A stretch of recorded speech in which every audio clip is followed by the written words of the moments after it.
কি কিছু মনে পড়ে? লবিটা কেমন চেনা চেনা না? জানি না এই ভাইটা কে ছিল, নাজো কি গেম খেলে কি না,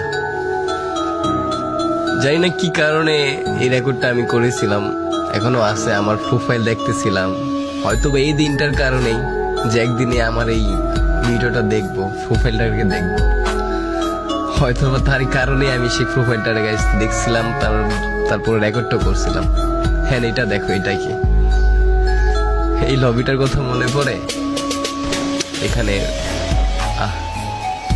দেখো প্লেয়ার গুলাকে, দেখো কি সব ডিস করে আসে। কেউ কি কারোর লোল মারতেছে এখানে? দেখো তো, সবাই নিজের মতো দুষ্টাই ফাইজলামি লাফালাফি করতেছে।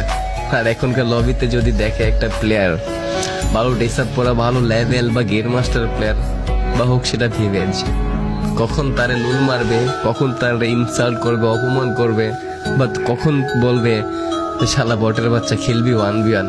বাট তার থেকে কিন্তু দেখা যায় মানে যারে সে অপমান করতেছে বা কিছু বলতেছে তারই লেভেল হয়তো বা বেশি। এইসব দেখার পরেও বলবে এই বটের বাচ্চা কাস্টম খেলবি। এটাই 2023-24 ফ্রি ফায়ার মানুষদের মেন্টালিটি, আর 2017-18-19 প্লেয়ারদের মেন্টালিটি কতটা চেঞ্জ ছিল। এই জন্যই মানে আগের গেম প্লে গুলা, আগের মানুষগুলা